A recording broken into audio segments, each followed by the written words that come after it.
Assalamualaikum, selamat sejahtera. Untuk minggu ini kita akan teruskan dengan pembelajaran bagi mata pelajaran geografi dengan latihan yang seterusnya, dengan bab yang keempat, iaitu tajuk tumbuh-tumbuhan semula jadi di Malaysia. Kamu diminta untuk menjawab semua soalan yang telah diberikan untuk hari ini. Kemudian kita akan bincangkan jawapannya selepas daripada kamu melengkapkan latihan-latihan yang diberikan. Baik, kita lihat bersama-sama bagi latihan bab yang keempat. Yang pertama, soalan yang pertama.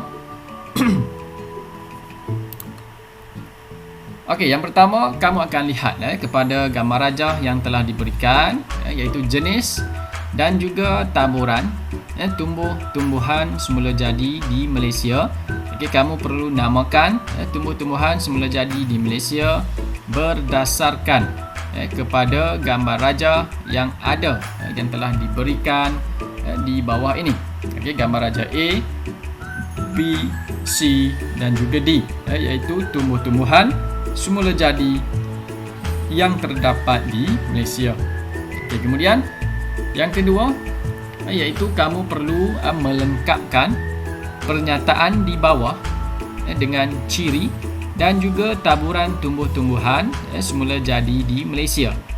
Yang pertama, pernyataan berkenaan dengan hutan hujan tropika. A, kamu perlu cari maklumat tentang ciri-cirinya.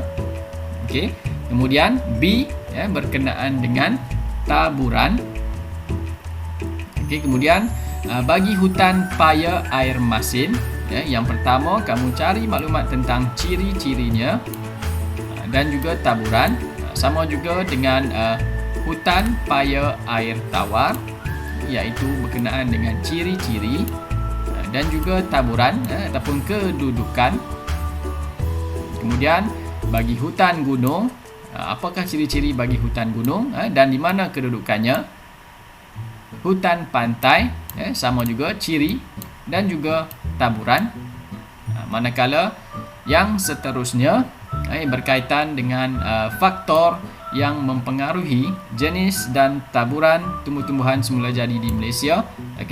Apa yang perlu kamu buat berdasarkan kepada gambar rajah yang telah diberikan, kamu perlu cari maklumat dan isikan tempat kosong di bawah ini, iaitu berkenaan dengan faktor-faktor yang mempengaruhi kepelbagaian tumbuh-tumbuhan semula jadi yang ada di Malaysia. Sebagai contoh, yang pertama gambar hutan pantai. Bagaimana bentuk muka buminya? Apa jenis tanah yang terdapat di kawasan hutan pantai? Kemudian bagaimana salirannya? Kamu cari maklumat tersebut. Kemudian lengkapkan bagi gambar rajah A, hutan pantai, B, hutan paya air masin, kemudian C, hutan hujan tropika, kemudian D, hutan paya air tawar. Baik, kemudian sehingga E iaitu hutan gunung. Kemudian yang seterusnya, kepentingan tumbuh-tumbuhan semula jadi di Malaysia. Kamu perlu lihat kepada tempat kosong yang diberikan dan juga kepentingan tumbuh-tumbuhan semula jadi di Malaysia. Kamu perlu cari maklumat berkenaan dengan kepentingan tumbuh-tumbuhan semula jadi di Malaysia. A, B, C, D, E dan juga F sehingga I. Kemudian yang seterusnya, berdasarkan kepada dua gambar rajah ini, bandingkan kepentingan tumbuh-tumbuhan semula jadi yang ditunjukkan di bawah dengan menggunakan peta buih berganda. Kamu perlu buat peta buih berganda. Apa itu peta buih berganda? Masih ingat lagi? Kamu cuba lihat, buat perbandingan bagi kedua-dua jenis hutan ini berkenaan dengan kepentingan tumbuh-tumbuhan semula jadi. Kemudian yang terakhir, kamu akan lihat yang berkaitan dengan kesan kegiatan manusia terhadap tumbuh-tumbuhan semula jadi di Malaysia. Berpandukan kepada gambar rajah di bawah ini, kamu lihat sendiri apa kesan yang telah dilakukan oleh manusia terhadap tumbuh-tumbuhan semula jadi di Malaysia. Kamu boleh dapatkan maklumat dari pelbagai sumber, buku teks, majalah, akhbar ataupun internet. Kemudian kamu buat satu rumusan ringkas mengenai kegiatan manusia yang mengancam kepada tumbuh-tumbuhan semula jadi di Malaysia. Okey? Itu latihan untuk kamu lengkapkan pada minggu ini. Kita akan bincangkan jawapannya. Okey, bagi pelajar yang tak boleh print, kamu boleh lengkapkan latihan ini di dalam buku latihan dan kamu buat semakan selepas kita melakukan perbincangan jawapannya bersama-sama.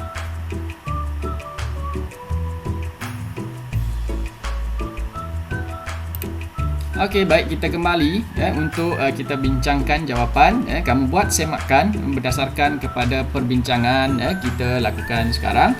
Okey, yang pertama, bagi jenis dan taburan tumbuh-tumbuhan semula jadi di Malaysia.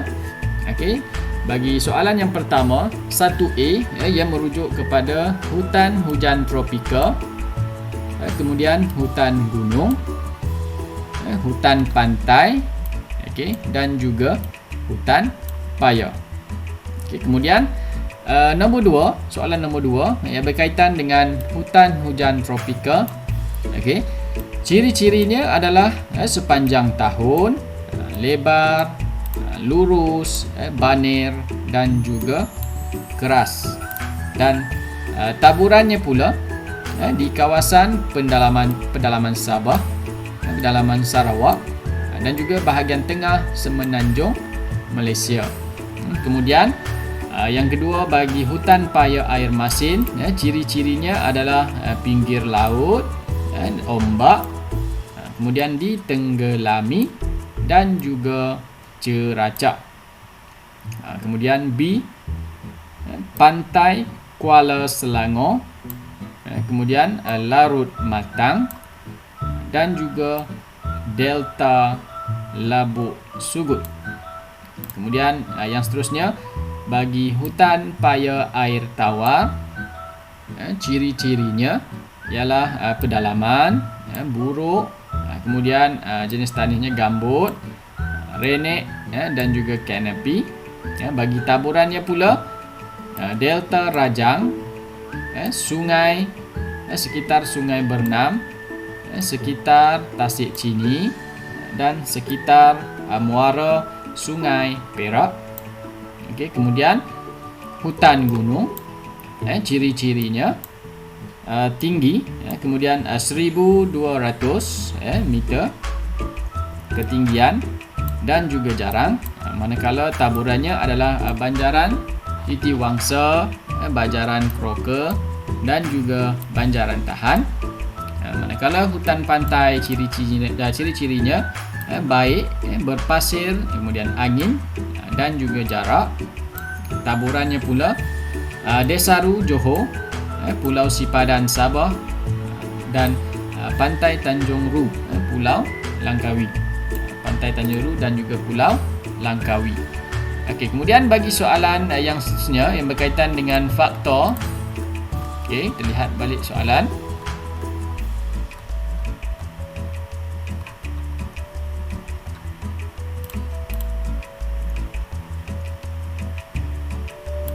Faktor yang mempengaruhi jenis dan taburan tumbuh-tumbuhan semula jadi di Malaysia. Yang pertama, kita lihat semakkan jawapan. Yang pertama, hutan pantai, bentuk muka buminya iaitu berada di kawasan rendah di pinggir laut, iaitu kurang daripada 300 meter. Jenis tanahnya pula tanah berpasir. Salirannya saliran yang baik. Manakala hutan paya air masin, bentuk muka buminya kawasan rendah di pinggir laut dan juga muara sungai yang terdedah kepada air pasang surut. Jenis tanahnya berlumpur dan bertakung air. Salirannya pula buruk, berpaya dan sentiasa menakung air. Bagi hutan hujan tropika, bentuk muka buminya kawasan kaki bukit, cerun-cerun gunung yang kurang daripada 1000 meter. Kemudian tanahnya pula tanah laterit dan tanah alluvium. Kemudian saliran yang baik. Kemudian di hutan paya air tawar, bentuk muka buminya adalah kawasan pendalaman yang rendah, yang bersaliran buruk serta ditakung air. Jenis tanahnya tanah gambut. Kemudian saliran buruk dan bertakung air. Kemudian hutan gunung, bentuk muka buminya kawasan tanah tinggi yang melebihi 1000 meter. Kemudian jenis tanahnya tanah laterit dan salirannya adalah saliran yang baik. Kemudian yang seterusnya, kepentingan tumbuh-tumbuhan semula jadi di Malaysia. Dengan isi tempat kosong berdasarkan kepada penyataan ini. Yang pertama, A adalah berkaitan dengan keseimbangan ekosistem. B pula adalah habitat flora dan fauna. C adalah pembekal hasil-hasil hutan. Dan D, pembiakan hidupan laut. E, kawasan tadahan air. Dan F, penghalang hakisan. G, eko pelancongan. H, sumber perubatan. Dan I, tempat perlindungan bagi hidupan liar. Baik, soalan yang berikutnya. Perbandingan kepentingan tumbuh-tumbuhan semula jadi yang ditunjukkan dalam gambar rajah di bawah dengan menggunakan peta buih berganda, iaitu berkaitan dengan hutan paya dan hutan hujan tropika. Apa perbandingan yang dapat dibuat? Seperti dalam gambar rajah. Dari segi perbezaan adalah di sebelah kiri, persamaan di tengah dan perbezaan adalah di sebelah kanan pula. Di sebelah kiri berkaitan dengan hutan paya. Perbezaannya iaitu pembiakan hidupan laut. Kemudian pembekal kepada kayu bakau. Bagi perbezaan hutan hujan tropika, pelbagai jenis flora dan fauna. Kemudian sumber perubatan, kawasan tadahan air dan juga pembekal kayu keras. Manakala bagi persamaannya pula adalah pencegah hakisan, keseimbangan ekosistem, habitat hidupan liar dan juga eko pelancongan. Baik, yang seterusnya, kesan kepada kegiatan manusia terhadap tumbuh-tumbuhan semula jadi di Malaysia dengan berdasarkan ataupun merujuk kepada gambar rajah yang telah diberikan. Kamu buat satu rumusan yang berkaitan dengan kegiatan manusia yang telah mengancam tumbuh-tumbuhan semula jadi di Malaysia. Di sini adalah cadangan jawapan dia. Yang pertama, kegiatan manusia seperti kegiatan pembalakan, pertempatan dan juga pertanian, seperti dalam gambar rajah di bawah, yang dilakukan secara tanpa kawalan, telah memberi satu kemudaratan, keburukan kepada tumbuh-tumbuhan semula jadi. Tumbuh-tumbuhan semula jadi merupakan komponen penting dalam sebuah ekosistem. Disebabkan itu, pembalakan yang tidak terancang akan mengganggu kepada keseimbangan ekosistem hutan, serta memusnahkan hutan dan juga pokok-pokok yang berharga yang terdapat di dalam hutan tersebut. Ini yang menyebabkan proses fotosintesis terganggu. Kemudian kandungan karbon dioksida dalam udara akan meningkat, dan ini akan mengakibatkan berlakunya kesan rumah hijau.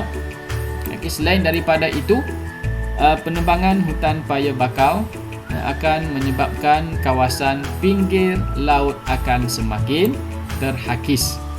Kemudian pembinaan kawasan pertempatan pula menyebabkan kawasan hutan ataupun keluasan hutan akan menjadi semakin berkurangan, dan tanah-tanah menjadi gondol dan terdedah kepada ejen-ejen hakisan. Seperti hakisan yang berlaku di lereng-lereng bukit akan menyebabkan berlakunya kejadian tanah runtuh dan juga mencemarkan air sungai. Manakala penebangan hutan di kawasan tanah tinggi pula akan menyebabkan kawasan tadahan air hujan akan musnah dan ia memberi kesan kepada bekalan air.